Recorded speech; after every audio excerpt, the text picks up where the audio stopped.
All right, here we go. Wi-Fi's funeral. Welcome to VladTV. How you doing?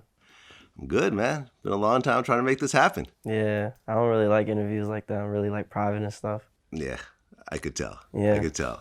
You actually refused the first time I hit you. I DM'd you. You're like, nah, I'm good. Yeah, no, and it wasn't even out of disrespect. I just don't like really like interviews like that. I got like a really bad like social anxiety when I talk to people. Like I can't look people in their eyes like that the whole time.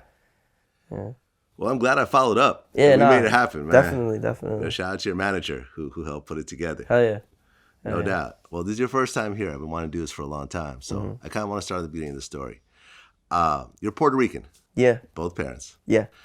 And you were born in the Bronx. Yeah. But then you moved to Florida as a kid. Yeah. Okay. Yeah. And I guess your dad was an aspiring rapper himself. Yeah. He was in this group called what was it called? MC Square? Something like that. There was some little group that they tried to start like back in the Bronx, like with a bunch of battle rappers and shit. My dad's name was like Idol Anonymous. And he was just going to parties and just ripping shit, I guess. That's what my mom was telling me. And so legends have been told to me. So. Any videos? Have you ever seen of him? Never, but just constant like pictures of him at functions or him at like little like underground like rap battles and just going in. He started doing a lot of shit in Rochester too. When he moved to Rochester, just a lot of local shit in Rochester. He was telling me, just showing me a lot of shit that he was doing too. He's really talented, honestly. My dad can like still to this day like grab an object and like start freestyling. But that's my biological father that can do that though. I grew up with my stepdad. Yeah, because I guess your real dad left when you were 3. No, not when I was 3. Him and my mom, they had a miscommunication with each other. So I like to look at it like that. And he went his way, my mom went her way, and he just had to get his life together. And you know, me and him, we started fucking with each other again when I was like 18. So now we got a really good ass relationship. Like, so I'll take that over anything. Be real. That's what's up. Yeah. I think it's important to have your biological. Yeah, no, 100%. My stepdad, but it's not like my stepdad ain't do his job though. My stepdad was a real nigga. 100%. Okay, so then you moved to South Florida. Mm-hmm. And that's really where most of your life. Yeah, that's when I really started living my life, honestly. Okay, so you're living in South Florida, and you're going to high school, but you're not really taking to school all that much. Yeah, nah, I'd say when I was in like 6th grade, that's really when I stopped taking school serious, because I kind of had an idea of what I wanted to do in my life already. I didn't really have a plan, I'm gonna be 100% honest, but I had a dream, and I was just like, yo, I want to be a rapper. I told my mom when I was like 8, I was looking at the More Money, More Problems music video, and I was just like, oh, that's what I want to do. You know what I mean? Like, that's what I want to do in my life. And so fast forwarding from 6th grade to like high school, I was over it. I was completely over it. My grandmother was a teacher for 30 years. And I had a conversation with my grandmother one day, and she was asking me like, what did I want to do in my life? And I was like, I want to make music. She's like, well, it seems like your mind's set. So if your mind's set, then like, you know what you're doing going to school. You're already not going to school. You're already not doing this, not doing that. Like, you want to go into the real world, like go hop into the real world then. If you think you could survive, go do it. So I just took that chance within myself because I believed in myself. I don't inspire anybody to do that at all. Do I wish that I had a high school education? Yeah. Wish I had my diploma? Yeah. I wish I could have went to college and do this and do that. Do I regret doing that? Hell no, because you know I'm here right now and I'm able to do exactly what I want to do. So yeah, that's really how it happened, to be honest. Well, you talked about how, you know, More Money, More Problems was the first song that really drew you into hip hop. Mm-hmm. And then when you listen to Ready to Die, yeah, that's when you really connected Hell with yeah. the art form. And you 100%. talked about what was interesting about like this one interview. I think it was probably No Jumper. Yeah. And you talked about how the suicidal thoughts and songs like that off of Biggie's album, his first album, that's what really kind of, you know, struck a chord in you. Yeah, see, so I've always had this thing since I was like young as hell. Like anybody in my family can co-sign this. I would always be sad. I never went to therapy for it. Like, never got my head checked out for it or no nothing. But I would just always be sad. And I thought, like, growing up, it's just like, you know, you're a kid. You don't really understand, like, why you have certain emotions, But predominantly from, like, 8 to, like, now, I remember myself, like, being sad, like, every day. So when I heard Ready to Die and I heard all this shit that he was saying, I was like, I feel him. I want to do that. Like, I feel the exact same way. But, you know, thank God I didn't do that. and we here, you know. I mean, you're going through anxiety issues and you're going through some depression. Were you ever suicidal during that age? Yeah, I tried to kill myself like 4 times. Really? Yeah, but not growing up. I was honestly like too scared to do it like growing up. I started, well, not trying to say that that's cool to do or anything because it's really not. But I'm just being honest. By the time I turned like 17, like 18, that's when I was like really suicidal. I had overdosed on cocaine like 4 times. I had like a really bad cocaine problem because I was just like trying to find a way out, and I was just getting as high as possible. And I was just like, I was too pussy to like do it like another way. So I was like, I'm gonna just do it like this. And then it didn't work out like that, and we here. So, you know. Yeah, I mean, one of my best friends committed suicide. Yeah, And it's a hard thing. Like a lot of people look at it as like a selfish thing, which, you know, I don't know. I don't know how to answer that question. I'm gonna be 100% honest. But as a person that like actually goes through it and that like actually tried to, it's like, you know, you don't really think about anything else because you're so consumed in the thought of like, this isn't gonna work out, and like any solution that you find from anybody is like not a solution, because you're gonna wake up every single day like feeling like that. Yeah, I remember I interviewed Scarface, Yeah. who dealt with his own, you know, suicidal issues and depression. And I remember when I brought up suicide, he looked at me and he said, "Well, it's never too late to quit." And he said it's so cold that it was like, wow. Suicide is the fucking option for everybody. If you ever get tired of it, man, it's not too late to quit. You can always quit. If you get too tired of this shit, you can always quit. But when you commit, that, you know what I mean? That's it. Once that motherfucker is back and it's coming, and ain't no looking back. You know, once you throw this motherfucker out the window and jump, it ain't no getting back in this motherfucker. You know, if you've had enough, motherfucker, quit. But when you commit, that's it. That's fucking it.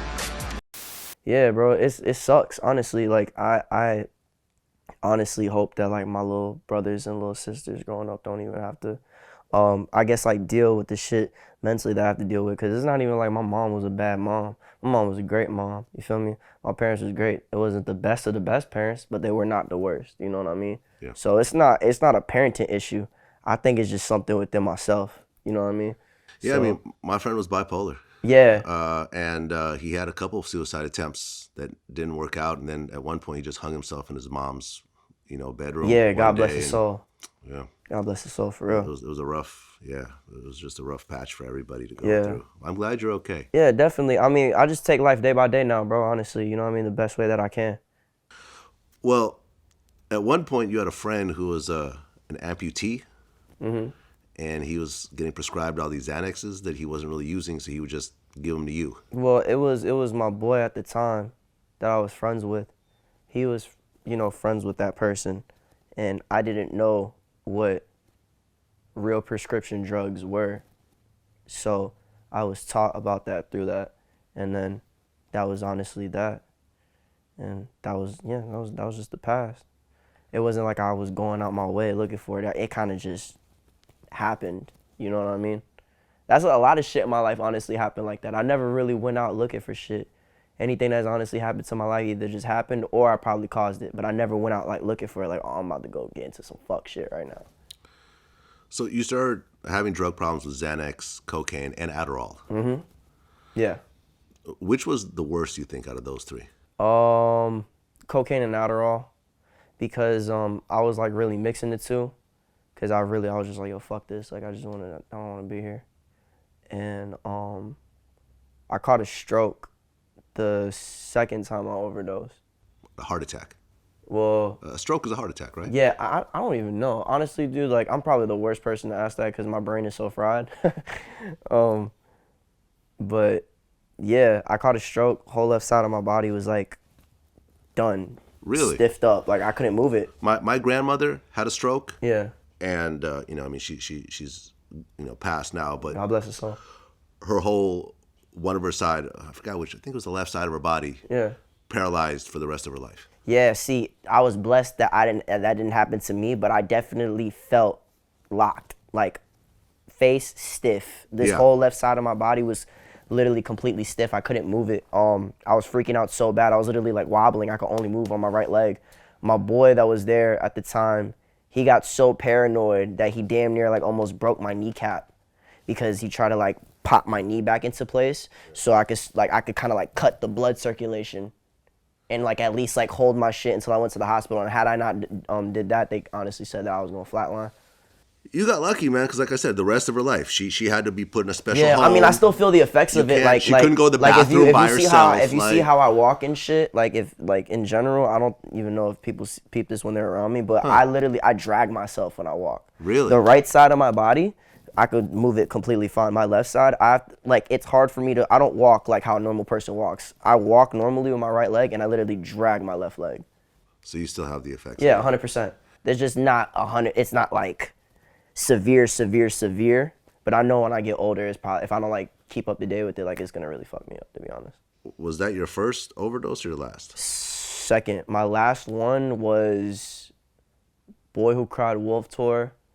I was going through a lot of shit in my life. I was in a really toxic relationship too, but I don't blame her at all. It's not like I'm blaming her at all, but just in general, just like the relationship itself was toxic, and she got like prescribed like all these codeine pills and shit like that, and I was just constantly popping codeine pills to a point that like my whole fucking face went numb, my tongue went numb, and I couldn't move my jaw at all. My homeboy had to like sit me outside because it was like snowing at the time. I forgot what state we were in, and like he like sat me outside to like, I guess, I don't know, he was saying something about like cold weather like stopping like withdrawing or like early symptoms of, not withdrawing, of like overdose and shit like that. So we sat in the cold for like 10 minutes until I could at least get like my body right to go enough to go to the hospital. But I was still, I couldn't even eat a Pop-Tart. I was eating on a Pop-Tart and I was going like this, and I couldn't move my jaw anymore. And I'm like talking to my homeboy and my tongue's popping out like, and I'm like, yo, bro, is this normal if you take like codeine pills and stuff like that? And he heard me talking. He's like, we gotta go to the hospital right now. After that second overdose with a heart attack, that didn't sort of, trigger a light like, yo, like I am still going through the effects of my last overdose. I need to just quit cold turkey now. I mean, to be honest, like I'm not even trying to sound ignorant or sound stupid, but no, because I wasn't thinking like that. Yeah. All I was thinking of, I'm waking up every fucking day and I'm fucking feeling like this. And it doesn't matter who I'm talking to, how many fucking songs I'm writing, or whatever the fuck it is, I'm still fucking feeling like this and it's not going away. So what the fuck do I do? And nobody can give me an answer for that. Yeah. Well, you have a lot of fans and it seems like a lot of people love you. I'm not trying to be selfish and say that I don't care about them. I do, which is why, I chill the fuck out. Like, you know what I mean? Like, I bring myself to reality sometimes, but it's not like that feeling is gone away. You know what I mean? Yeah. Well, your mom kicked you out of your house at 16. Yeah, because I didn't want to finish high school. Yeah. So now you're on your own. Mm-hmm. And is that when the music kind of got serious? No, it always got serious beforehand. I was always trying.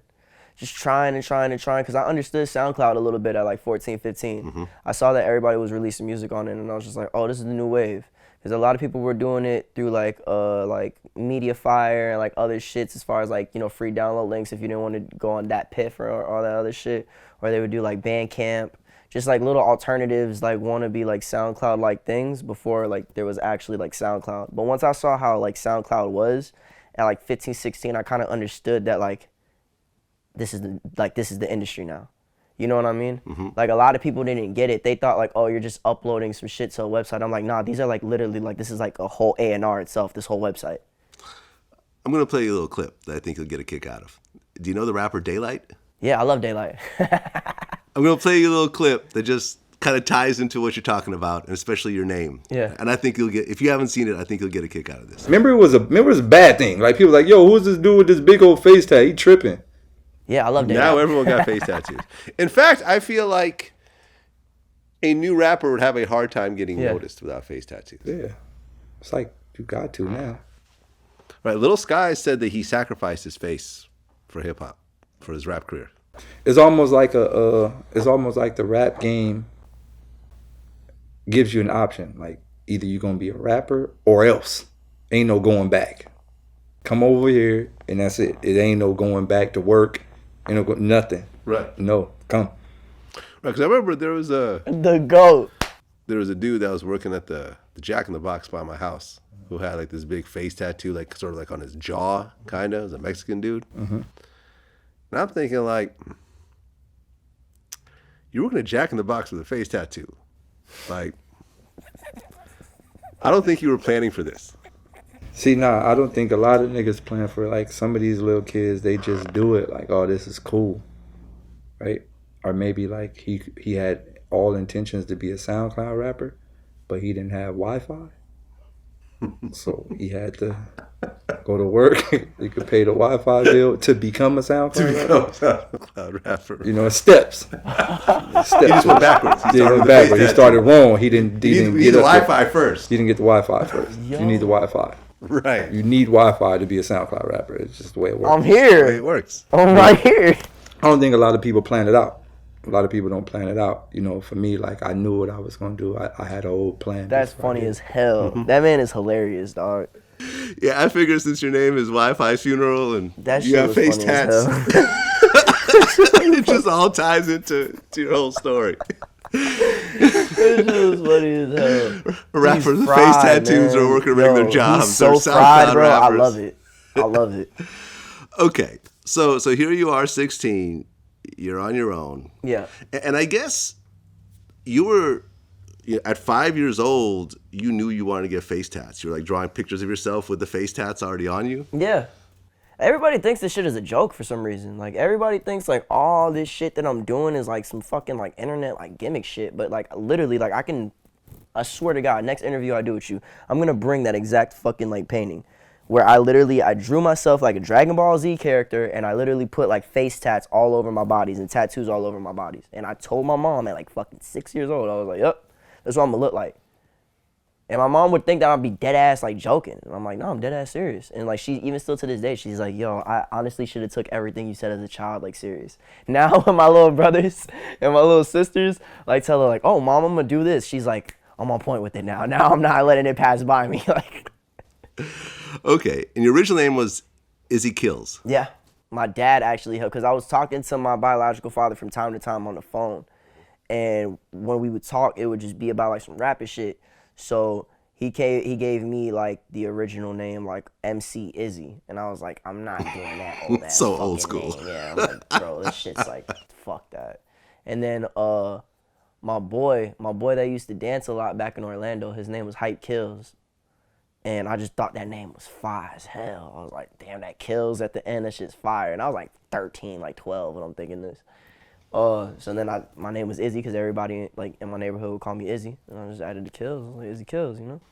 Right, but then you were in a group called Wifisfuneral. Yeah, well, Wifisfuneral originally started as a duo with me and DJ Scheme. Yeah. And DJ Scheme wasn't doing anything at the time. He wasn't DJing. He was really just being my hype man. And like, you know, he was the only one working a job, I'm gonna be real. So he was the only one like putting up money for us when we needed hotels or when both of us needed food in our pocket. He did a lot. So, you know, I gave him that treatment of like, you know, you not just my friend, you know what I mean? Like we in this shit together. And yeah, but the plan was always, well, at least in my eyes, the plan was for him to, you know, do his own thing and elevate and do everything that he's ever wanted to do. Because I know that's all, I knew deep down inside that's, you know, what he always wanted to do. Like, you know, who the fuck would want to just like, who would want to like constantly feel like there's like a chip on their shoulder because they feel like one person in a group does something more significant than the other. You know what I mean? And which it really wasn't like that at all, because it was really a 50-50 effort with me and him at all. But from an outside perspective, I could get that. So I would always want for him to do bigger and better things. And we had differences and, you know, and this and that. But at the end of the day, I love that kid, man. I'm so happy that he's been able to, you know, fucking DJ for Ski, DJ for Juice WRLD, DJ for X, like, you know what I mean? And just keep doing everything that he needs to do. You know, that was my best friend since I was like 12, man. Like, you feel me? Like, if I don't really talk to him like that and we're not as good of friends as we used to be, it's never going to be hate. It's always going to be love. You know what I mean? Like, if that man has kids right now, like, I'm there. You know what I mean? If there's ever a time, I'm there. You know what I mean? It ain't never going to you're working on your music. Yeah. And XXXTentacion is also working on his music. Yeah, and, I knew him since he was like 14, and I think I'm like a year or two older than X. Yeah. So I was like when he was 14, I was like 15, 16 when I knew about him. We knew each other because we were fucking with the same girl. Right. Yeah, little did we know. Florida shit. So yeah. And then I found out he made music. He was sending Gabe his music a lot, and then which is DJ Scheme. And DJ Scheme was showing it to me a lot. And he was like, yo, like these boys are snapping, these boys are snapping, these boys are snapping. So I was just like, okay, I will listen to the music from time to time. Da da da da. And then X just started wilding out on the internet like before he even got viral. Just doing crazy shit. And I was just like, I DM'd him one day. I was like, bro, I fuck with you. You know what I mean? Like I like your style, nigga. Like I'm on the same shit. You know what I mean? And yeah, we became really good friends. I met him at Bruno's house, and we just looked at each other. And at first he looked like he ain't fuck with me, and I told him, I was like, "What's up, bro? Like you don't fuck with me?" He's like, "Nah, I still here to chill with you." He's like, "I'm just peeping how you is, bro, before we start hanging out." I'm like, bro, you're fried, bro. But that's always been my boy, always. Well, you guys actually lived together at one point. Yeah. With Ski Mask? Yeah, it was me, Ski Mask, DJ Scheme, and their manager at the time. Well, not by contract, but just, the manager at the time. Tables. We were living at Tables' crib in Orlando. By Full Sail. Right across the street from Full Sail. Okay. And was members only a thing at that point? Oh, members only was already a thing beforehand. X already had made members only a thing before I had joined, or before it was as big as it was. There was always, people like Cooley, Trunks, and all those people. They were always in it. I joined members only, I'd say around 2016, 2017. Like, no, late 2015 heading into 2016. So all of 2016 I was in members only, and then I left middle of 2017. That's when I left members only. Oh, so you actually left officially? Yeah, I haven't been in members only for almost like 2 years now. Okay, I just thought you were still part of it. Oh, no. I mean, it's no disrespect to them boys. I always want to see them boys win. I just felt like I just needed to do my own thing. Because I started off always doing my own thing. The only reason why I was in members only was because of X. You know what I mean? And solidly for him. Okay, so everyone's working on music. Yeah. And you're working on Black Heart Revenge. Yeah. And you had an overdose while you're working on it. Yeah, that was actually my first overdose. Your first overdose. Yeah, that was the first one that I had. So that comes out in 2016. Yeah. Then you drop Hell Falls. Yeah, when Hell Falls. In 2017. Yeah. And I guess that was supposed to be a suicide note?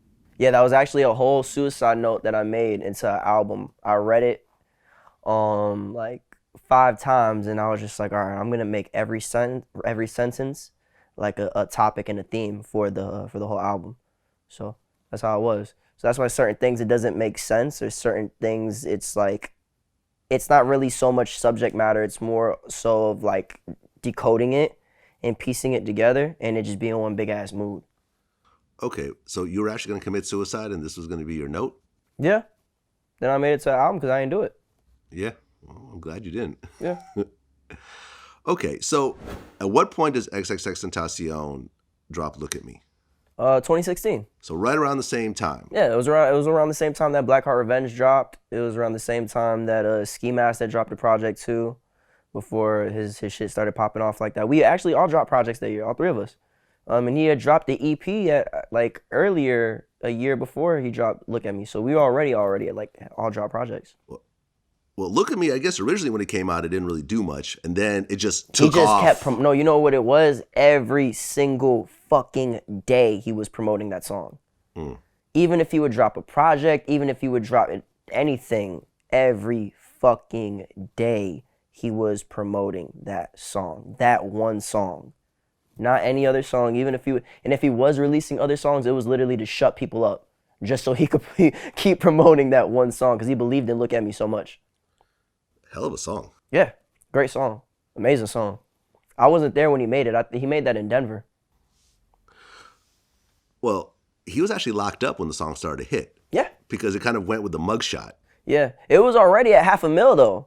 Okay. When he was like, that's what people got fucked up. Like, he was already doing numbers, and he was doing like big boy numbers at that. Like 2 years ago, if you weren't Lil Uzi Vert or like, you know, one of them popping ass SoundCloud people like Cardi and all them from that era, at least from that era, because they obviously more than that now, but from that era, you know, it was really hard to do that. And X was like the only person that was hitting like $500,000 or $1 million. You know, it was really when Look At Me went over like the 10 million to 26 million bracket, that's when it really started getting serious. Well, yeah, and it's really interesting when you look at an XXXTentacion, you look at a song like Look At Me, and that became his first hit. Yeah. You would think, okay, this is his style, right? Yeah. And when you look at a song like Jocelyn Flores, which doesn't sound anything like it, doesn't even sound like the same artist, to be honest. And the fact that that even took it bigger to the next level really just shows the type of artist that X really was. It's kind of crazy. Yeah, no, he was honestly, that's one of the best artists of all time, bro. And as much as people don't want to admit that or they think that that's corny or anything, nah, it's like he's up there because he could really do it. And I remember conversations that we would have about this shit. And he would just be like, yo, like, I just know all this shit is going to happen and nobody's going to accept it and everybody's going to look at me like an outcast. And I was like, fuck it, bro. Like, who cares? Like, they're already looking at us like that now. I mean, do you think that you guys kind of really kicked off sort of, for lack of a better word, emo rap? Do you see what I'm saying? Well, because hip-hop has never really been... about it. I don't think it was necessarily us. I feel like there's a lot of people that played a part, like as part. I feel like there's a lot of people that played a part of quote unquote emo rap. I never really thought about it that much, to be real with you. That's the first time somebody's ever really asked me that question. I've never really classified my music personally as like emo rap. I've looked at it as just making music. But I guess if we are gonna box it in like that, yeah, we were the first people to really start talking about like emotions on tracks, you know, but Lil Peep was doing it too. Then there was a couple of other people that weren't in Florida that were doing it too and that were just as big. But I think because of the simple fact there were a lot more of us in Florida and we weren't spread out like everybody else, it was kind of easier for us to, I guess, dominate that because so many of those type of artists were coming primarily from Florida at that. Yeah, because hip-hop has never really been emo. I remember, you know, we just talked about Daylight. He did this whole thing bro, about... like Alice in Chains is my shit. Like, you know what I mean? That's not hip-hop, though. Like, you know, exactly. Like, you know what I mean? Like, Sex Pistols is my shit. Yeah. Like, I was listening to that, and then I'm listening to, like, Boom Bap. You know what I mean? Like, we were just bumping Green Day on the way to the fucking interview. No cap. We was bumping the whole Dookie album, I swear to God. Well, you end up signing to Alamo Records. Yeah. Around 2017? Yeah, like 2016 heading into 2017. You dropped the Boy Who Cried Wolf mixtape. Yeah, I leaked it myself. And you guys go on the Revenge Tour. Yeah. No, actually, Revenge Tour before Boy Who Cried Wolf. Okay, sorry. It's no, so much is happening in such a short period of time. Bro, listen, my life has been one big ass fucking roller coaster since 2016, and it hasn't stopped. So I feel you. And on the tour, on the first stop, you jump in the crowd and things go left. Yeah. I watched the video, man. That's some real hoe shit. To be honest, like the guys who start punching you, like for crowd surfing. I think about all the times when I was in college and I would go crowd surfing and no one's ever touched me. Like, what was the point of that?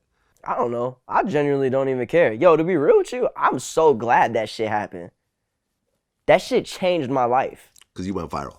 Not even that I went viral. It was like, it gave everybody a reason to like have my name in their mouth. But then when they listened to my music, they were like, wait, let me kind of take back a little bit like what I said. Like, yeah, that shit was fucked up, but you not like everybody else. Because everybody, I think everybody was under the assumption that I just did that shit on some fried shit. Like, bro, dog, even if you're at a fucking rap concert, if you're at a fucking members only concert, you need to understand that it's not a regular ass fucking rap concert.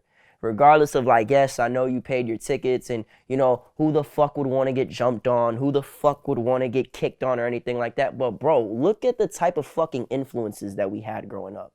I just told you one of my favorite bands was Alice in Chains. What the fuck makes you think I'm not going to fucking jump in the crowd? Real shit. It's not like it's some white boy shit. It's not like it's none of that. It's like, bro, we come from that. You know what I mean? Yeah, listen, I was in Cypress Hill music videos when I was younger. You know what I'm saying? But it's just like everyone jumps in the crowd. You know what I'm saying? But it's just you know what it is. It was just I don't know, and it's so crazy because I heard it was like some older people that did it. But like to be real with you, like anytime that I even go to Texas, it's like never been a problem. To be honest, like that was just like a one-time thing, and then anytime we go to Texas, like it's literally all love. Niggas in Texas show us love. Yeah. Swear to God, bro, and I love Texas. G shit. Well, XXXTentacion dropped 17. Yeah. Which ends up going platinum. Yeah. So now things are even getting more elevated in terms of your crew. Yeah. You know, Ski Mask. But by then I had left. Okay. But you're still affiliated with each other. Like I had left. Really? Yeah, no, like I had left. Okay. 100%. Like I had left. Me and X, we were not like hating each other. We were still good friends, but you know, there was a little bit of friction because he always understood that I wanted to do my own thing. And when I joined Members Only, we had a whole conversation. And I told him, I was like, bro, if I'm doing this for you. I'm not doing this to benefit off of anything or anything like that. I'm doing this solidly because I want to help you. But, you know, I came into this music shit doing my own thing. I want to do my own thing. You know what I mean? Like, I want to help you, but I want to do my own thing as well. So, and he always respected that. But I think around the time, because there was a lot of bullshit within the inner circle that was going on that I'll never speak upon, you know what I mean? Because there's no point in speaking on that at all. Yeah.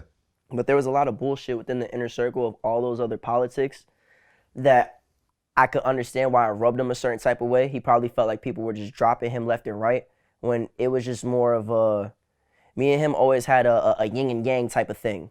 You know what I mean? Where it was like we were the exact same person, two completely different views though. So we would constantly bump heads about the same thing, have the same outcome, but looking at it from two different complete angles. So that's what would be like, nah, you're wrong. Nah, you're wrong. You know what I mean? But yeah, I mean, the first XXX's first interview on No Jumper, you were there. Yeah, that was my boy, bro. Yeah. Like that was my brother. He still is my brother. Yeah, that's why I really always connect you guys. Yeah, love him to death. Love him to death. Because then XXXTentacion drops Question Mark, which debuts at #1. Yeah. And it was his biggest album ever. So that gets elevated even and beyond that. And then you drop the Ethernet mixtape. Yeah, that's when I dropped Ethernet. On June 8th. Yep. And then 10 days later, on June 18th. Yeah. It's so crazy that I've never even, that's wild. That just gave me chills, you saying that, bro. I never even thought about it like that. That's wild. Yeah, 10 days later, he did die after Ethernet. That's wild. When you first heard the news, what went through your mind? I could tell you what happened at that exact moment. Tarek Sharif from Rolling Loud was managing me at the time. So that was my manager. He was managing me for about like 3 to 4 years. And I was in Detroit. I was on the 5-5 tour with Puya. I was opening up for Puya.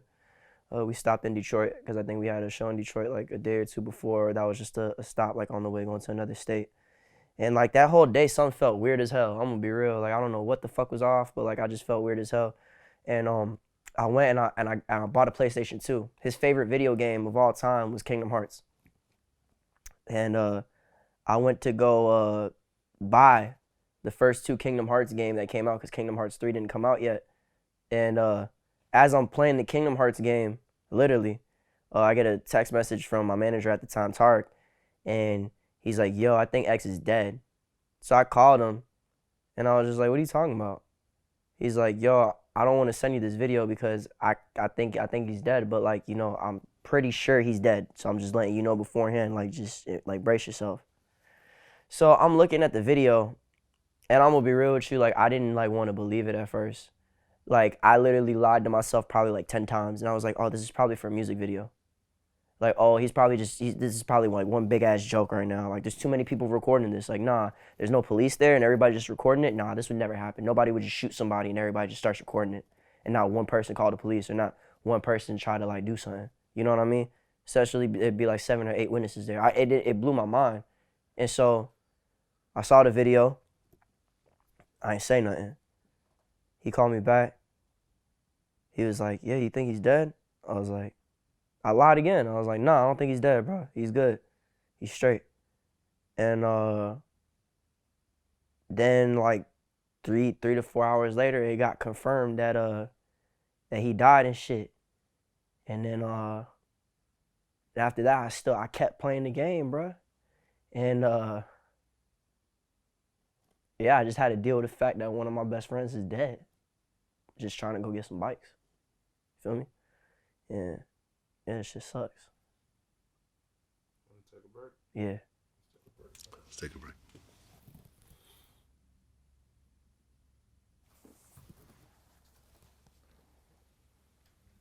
Go for it.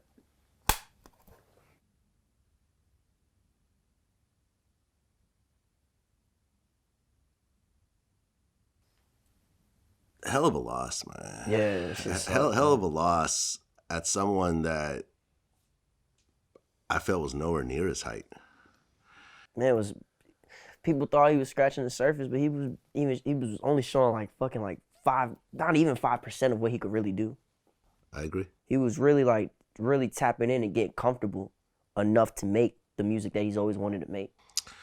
Yeah, because like I said in the beginning, like what he was doing at the end sounded nothing like Look at Me or his early stuff. It was like, it was so emotional. It was dealing with depression. I feel like his earlier stage of his music was, you know, an angry child asking for help. Yeah. And then his later music was a grown man trying to cope with life and the decisions that they've made, and some of those decisions they're not very proud of, you know what I mean? Which is two completely different mindsets, to be honest. It's two completely different aspects. I mean, and the fact that he had a baby on the way. Yeah. Yeah, that's just crazy. That's just wild. Yeah. Were you close to his mom at all? His actual mother? Yeah. No, I never knew her, to be honest. Okay. I got none but respect for her though. Yeah. And it's interesting how much, because I guess he had bought her a big house. Yeah, so I had heard before, and they had a very rough upbringing. She was not, you know, Yeah, no, he used to tell me a lot of stories. Yeah. A lot of stories that I'll never speak on, but I could only, you know what I mean? I could only imagine just from the things I mean, that he talked about it in like the No Jumper interview, you know, this was not the Cosby Show mom and everything. He had a rough childhood, and the fact he really did. Like he was on his own since he was 14. Yeah. No, real shit. Like when I met Josh Saylor, he was living by himself. And if he wasn't living by himself, he was living with Kate or he was at his grandma's. Mm-hmm. Sad, man. If the two guys get convicted, you know, they got two guys that killed him. If they get convicted, they get life in prison. Or does Florida have the death penalty? I have no idea. They do? Okay. So if they get the death penalty, would that bring closure to you or not really? Nah, to be honest with you. It's really not gonna solve anything. You know what I mean? Because it's like, to be real with you, it's like a double-edged sword. You kind of like, you get both perspectives, because once upon a time, like, you know, me and the people around me, we was all at that point. You know what I mean? For whatever reasons they felt like they needed to do it. I'm not saying that it was acceptable, but I think anybody that's from that type of environment has been that low at that point. Not that they would have to go to that extent of taking another person's life, but for whatever reason they felt like they needed to do it. You don't know what the hell they had going on over there. But that's not to justify it though. You know what I mean? No. But basically what I'm trying to get across is that it wouldn't make me feel better at all, because then it's just two people suffering. That's all it is. It's just a continuation of suffering. Yeah, man, sad. Rest in peace. Yeah. XXXTentacion. I never got to meet him myself, but the effects are still felt to this day. I mean, they're still dropping new music. Person. He had the song with Kanye after the fact. Bro, just doing crazy you shit, know? bro. Like, it blows my mind. Yeah, man. It blows my mind. Well, you end up dropping the Connected mixtape with Rob Banks. Yep. And you always said that Rob was really kind of one of the trendsetters. Yeah, no. As far as on some Florida shit, yeah. Hell yeah, Rob. I give Rob that 100%. Rob did a lot of shit, and he forefronted a lot of shit and made shit for some Florida artists, even including myself, a lot easier. You know what I mean? I just wish that people kind of like, you know, notice that a little bit more about him. You know that's Shaggy's son, right? 100% I do. 100. He made me take that part out of the interview, like after we did it. I guess he doesn't try to ride off of that. 100%. It's just different the type of music that his dad does. Rob got an interesting life too. Yeah, he got a real interesting life. Then you drop Ethernet Volume 2. Yep.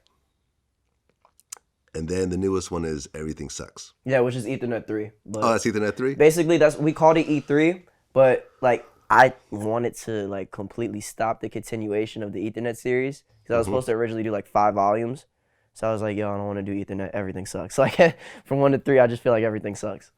Why Everything Sucks? That's just how I feel at this point in my life right now. It's not that I'm not grateful. I'm very grateful for a lot of things that happen in my life, but just everything within myself personally, I feel like sucks. I don't got the best self-esteem. I ain't got the best confidence. Really? Nah, 100%. With all those people cheering for you, with, you know, you've always put your relationships front and center. You know, some guys try to hide their relationships, but, you know, your girlfriend's here with you and you talk about your girlfriends and everything else like that. You got people around you. I'm just not afraid, but I feel like just because I'm not afraid to speak on certain things or to, you know, show that this is really me, that don't mean that helps with what I'm going through. You know what I mean? Because to be real with you, me acting the way how I'm acting, like there's certain people with a brain understand me. You know what I mean? But a good majority of the people in this world, dead ass, don't have a fucking brain. So I'm constantly getting, you know, misjudged or this or that. So yeah, you know what I mean? Like, nah, it doesn't really help anything. If anything, it makes it worse because it makes it feel like people have more shit to say about me because I'm so honest about it. It's like fuel, like, oh, well, you doing this, so shut the fuck up. You know what I mean? Yeah, I mean, people think the celebrities don't have feelings. No, people think that celebrities aren't human beings. Yeah, that's what I'm saying. Yeah, you know what I mean? Like, that shit be blowing my mind. I'm like, bro, I got blood, skin, bones, all that shit, just like you. We just have more fans, like, and some more money probably. But other than Not that, even it's just the that. same It's like, thing. yo, people be thinking that, like, bro, like, people be thinking that, like, I dead ass asked for all this shit. I literally only been rapping. I'm not known for nothing else. I've never been on the billboards. I've never did any of this shit that's like fucking the biggest accolades in fucking music other than being a 2018 XXL freshman. And I was a 2018 XXL freshman solidly off of my fucking cult following fans. Mm-hmm. Literally. And that's all off of music. I didn't, you know, do dumbass viral videos or like fucking like just did dumbass shit for like views or for people to listen to my music. I didn't act like I was a fucking comedian and then turn into a rapper or none of that shit. And there's no disrespect to none of them people, but I stuck to like what I knew, my bread and butter. I know how to rap. All right, I'm gonna keep fucking rapping. Yeah. And that's what got me to here. So it just really blows my mind when people are like, this, and that. I'm like, bro, can you tell me another person that's even doing half the shit that I even did just solidly off rapping? Because if you can, then I'll shut the fuck up. You know what I mean? And I'll be like, all right, you know what? You right. Bomb. Yeah. Other than JID, real shit. Like, JID is the only person that I know that doesn't do gimmicks, no nothing, solidly off rapping, and he's tapped in. Well, J. Cole. J. Cole's a little older. I'm talking as far as, like, kids from, like Kendrick. like millennials, though. Okay. Kendrick's in his 30s, I guess. Yeah. I'm talking as far as, like, people that were born, like, 94 and up. That's a good question. Hold on. Let me think. Let me think. I mean, the baby got other stuff going on. Yeah. You know? Yeah. Well, free little baby. But but again, we talking all people that are all billboards. Kodak Black got other stuff going on. Billboards, though. We're talking plaques. No, I feel you. I don't have shit. No, I feel you. I see you know where what you're I'm coming saying, from. though, bro? Like, that's the shit that be blowing my mind. And it's not that I'm not going to strive for that. And it's not to, you know, not anybody. Man, first of all, niggas fuck we at. Okay? First of all. Second of all, it ain't even like that. Third of all, it's just my point that I'm just trying to prove is that, like, all this shit has happened. You know what I mean? Yeah. Solidly off of, like, what we're doing right now. Speaking into a microphone just with a beat playing in the background and me just talking about my life. Well, you did this video, I think it was All Def Digital, with the little kids. Yeah. And they asked you who a trash rapper was. Yeah. And you said Russ. Yeah. So this is really my issue with him. I think he's very misconstrued on what exactly my issue is with him. I really don't got a problem with his music at all. I personally, from the bottom of my heart, I don't really care for his music. I know he doesn't care for mine. So we don't lose on that end at all. Right. Second of all, you know, I never knew that somebody would feel so offended by my words. Never thought that I would have that much power to offend somebody. Third of all, this was after you said. No, I'm just saying, just in an overall sense. Okay, you know what I mean. Third of all, the reason why I actually said that was not because it was a trend and not because, you know, people were at the time saying like, oh, fuck Russ. I'm a drug addict, straight up and down. And then we're just going to address it like that. When Peep died and he felt the need to say that bullshit that he said. What did he say? I don't know exactly what he said because it was so long ago. I'm going to be 100% honest with you. Okay. But it was something along the lines of Peep publicly displaying his problem and, you know, showing to the youth of like something to the effect that it's cool or something like that. And then like a week or two later, something like that. I don't know exactly how the timeline went. You know, don't quote me on that. But I think like a week or two later, he wore a shirt that says, how many perks and lean and Zans do you have to drink until you realize you're a fucking idiot? I'm like, so I sit back and I'm like, damn. First thing I asked myself, I said, before I even got mad about the situation, I was like, yo, has he ever had a drug problem before? Like, does he kind of know like what it feels like to wake up every day like with your body in pain? Or does he know what like mental illness like really feels like? Like you feel like you just trapped in your head every fucking day and there's really no other fucking escape? I see what you're saying. How many Zans and lean do you have to do before you realize you're a fucking loser? That's the shirt. And so you mean to tell me that, you know, like people that had problems like me, people that had problems like Peep, people that had problems like, you know, like we're legit losers?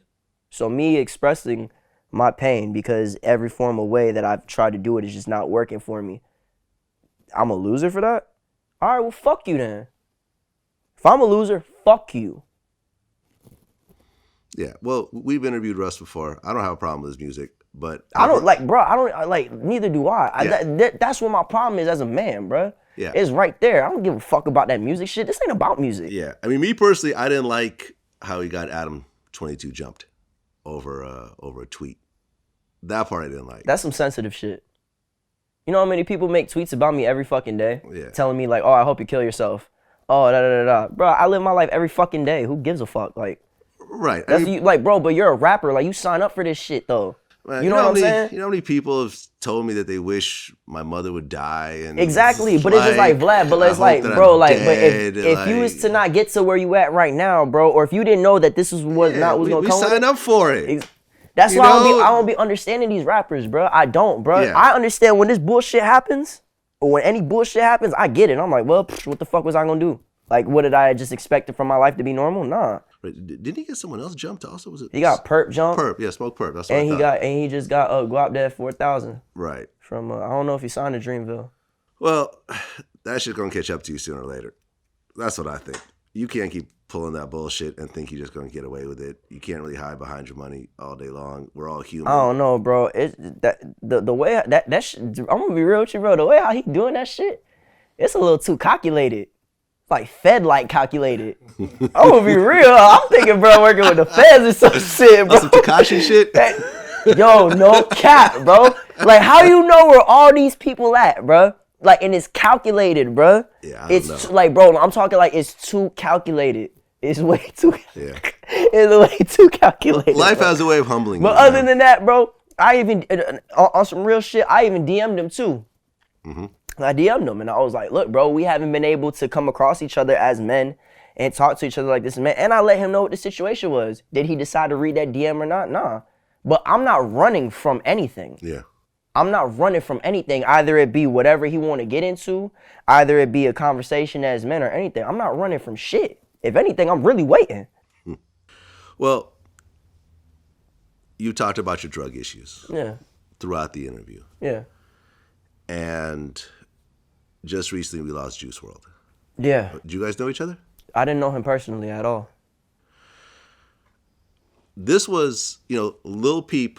You knew him a little bit, right? I knew a lot of people that Peep knew that were very older figures, as far as like older people that were like, that played like parts of my life that are like very like important to me. Like he knew Trapzillas, I knew Trapzillas. Mm-hmm. Trapzillas is like a fucking uncle to me.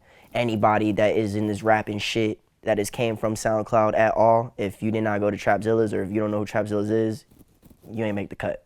Like that right there, like that was the Columbine, you know what I mean? So everybody went to the Columbine, you feel me? And so I knew a lot of people that knew him, but I never knew him personally. We followed each other on social media, talked to each other like probably like once if that, I'm gonna be real, but I'm not gonna sit here and fake the funk like I knew him. But that shit affected me. Yeah. Because, you know, I had a real problem with Xanax. So it's like, that shit hit me. His thing was fentanyl, right? Well, yeah, but just in general. It's all mixed together. Just in general, you know what I mean? Because at the time, like, in. bro, like, you know, I was buying pressed Xans at that time, and I didn't even know if they were pressed or not. Real shit, bro. Well, you know, we lost Lil Peep from a drug overdose. Yeah. We lost Fredo Santana. Yeah. Because of his various drug issues over the years. But not to take anything away from these guys, these were both kind of underground artists. Yeah. Juice WRLD, I felt, was kind of mainstream. No, Juice WRLD was a really big, yeah. He was on the charts. He had platinum singles. Yeah. One of the biggest artists out there, and on his way up. And to have him bigger die, and better things, yeah. For him to die from a drug overdose was like, I didn't see that coming. I'm gonna be real. nah. Well, I didn't see that. No, just regardless, bro. I'm gonna be real. Even regardless of whatever his intake was, bro. I didn't really see that coming. It's just because you didn't feel that vibe, bro. I'm gonna be real. Like, there's certain, bro. Like, as fucked up as it sounds, bro. There's certain people that when they do drugs, bro, they kind of got their shit together. I just want to say this, and I don't know him. You know? And this is no disrespect to all the people that love him. And, you know, Lil BB's been on my show multiple times. Yeah. Like I know people around him. Mm-hmm. From the outside looking in, when you listen to damn near any Juice WRLD song. Oh, no, 100%. No, he's talking 100%. about taking multiple drugs almost every song. Yeah. So but to be real with you, bro, that shit, like, I'm not saying that it's an illusion, because it's not.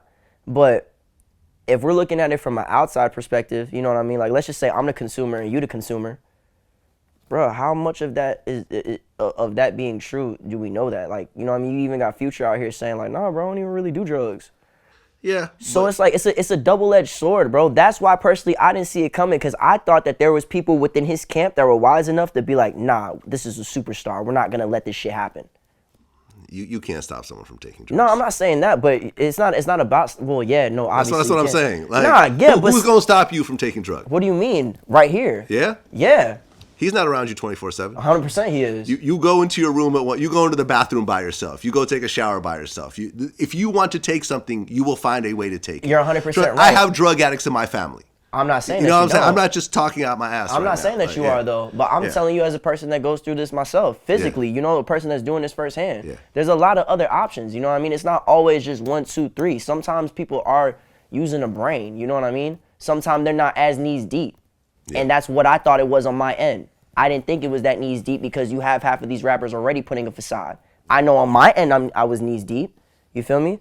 And I'm not saying that, you know, another person can't take drugs. Yeah, hella people can't take drugs. But yeah, if people actually give a fuck about you, they're gonna fucking do something about it. He gives a fuck about me. He's gonna fucking do something about it. My manager gives a fuck about me. The people around me, they give a fuck about me. So they're gonna make sure that, you know, not that they're babysitting me, but it's just like, hey man, I'm gonna remind you, you're doing really good right now, bro. Keep it fucking going. That's really all I'm saying, bro. Of course you can't stop nobody from taking drugs. If I wanted to crush up a fucking Percocet right here, and do whatever the fuck it is that I wanted to do with it. You can't stop me, you can't stop me, you can't stop me. Yeah. 100%. But as far as influences, I thought he had better influences. I see what you're saying. Quite a loss, man. Quite a loss. I could tell you I wasn't really familiar with Peep and Fredo's music, but I was bumping Juice WRLD. Yeah. Yeah, I was a really big fan of Peep. I love Peep. My shit. Juice WRLD, I fuck with Juice WRLD too. Yeah, hell yeah. So it's quite a loss, man. And you know, it sounds like you're still going through your struggles. I mean, every day's a struggle, baby. Every day's a struggle. You know? But you know, you're looking healthy. Shit, I'm trying. You know, I'm trying, man. You're looking happy. I'm trying, man. And you know, I hope to see much more of your projects coming in the future. And you know, and the thing about it, you know, when you talk about some people rap about things that aren't really there, you know, one of the things that, you know, Boosie talked about in one of our interviews is that if you're a real artist, you have to talk about what it is you're really doing. You know what? And that was probably my fault for thinking some shit like that, for misconstruing something and not saying that, not thinking that wasn't real art, because what he was doing was real art. Yeah. But you know, nowadays, bro, it's not that people are just saying whatever on a track. Nowadays, it's just like, You don't know what's real and you don't know what's fake. And that's just real shit, bro. You know what I mean? You know, regardless of how real it looks. You know how many times I've blatantly shown on the internet that I have a drug problem, and still to this day people don't think that I have that bad of a drug problem, and we're still talking about my drug problem? Yeah. You feel me? So that's what I'm saying, bro. That's the only reason why I'm saying it like that. Because that's literally how people view it sometimes. You know what I mean? When he died, nobody wanted to believe that he died. When X died, nobody wanted to believe that he died. Yeah. Real shit. So that's the only reason why I'm saying that. You know what I mean? But, you know, God bless his mom, bro. God bless his, like, everybody in his family, bro. Because I can only imagine that pain that it feels like to lose a fucking child. You know what I mean? Oh, yeah. And God bless fucking X's mom, bro. God bless Miss Cleo all day, bro. You feel me? God bless his baby moms, bro. God bless everybody in their circle, bro. Because I don't wish that upon my worst. I don't wish death upon my worst enemy. I'm talking about you could do the dirtiest shit to me, and I will not wish death upon you at all in any form of way. Well, you got the face tattoo on your right eye after X died. Yeah. And well, the heart and the the broken heart and the alone. And the alone. He had the same thing. Yeah, he had it above his eyebrow, and I wanted to get it under my eye. So that every single time I look in the mirror, I know he's right there. He's right there. Yep. That's how we're gonna end it. Wi-Fi's funeral, man. I appreciate Yes, you sir. sharing. I think, you know, it was very emotional, but I think that it's going to help a lot of people that are going through the same type of thing that you are. Yeah, no, definitely. I mean, that's why I like talking about it. If I'm talking about anything, I'd rather just talk about my life. You feel me? If anybody can relate to it, I can relate to it. Yeah, and you know, hip hop has historically just everything's great. I'm the best. I got no problems. I'm never depressed. I'm the shit. I got all the girls. That's been hip hop historically, and now it's changing. And you know, it's not like people have changed. People have always been emotional. People have always it's just been now people are depressed, finally realizing it, and they're actually getting to express it through their music, man. Yeah, I wish a lot of labels would like just add that within the clause, bro. Like just like psychiatrists and shit like that, bro. Like that shit help out so much. Like if that came in my contract, it was like, yo, you better go see a therapist like once a week. Say that, need that. I agree. Not saying that I wouldn't do that on my own, cause like I said, I am gonna do that on my own. But just in general, like it's so capped. They slave you. They really slave you, bro. Yeah. Don't sign. Wi-Fi's funeral, man. I appreciate you sharing. Anytime. Until next time.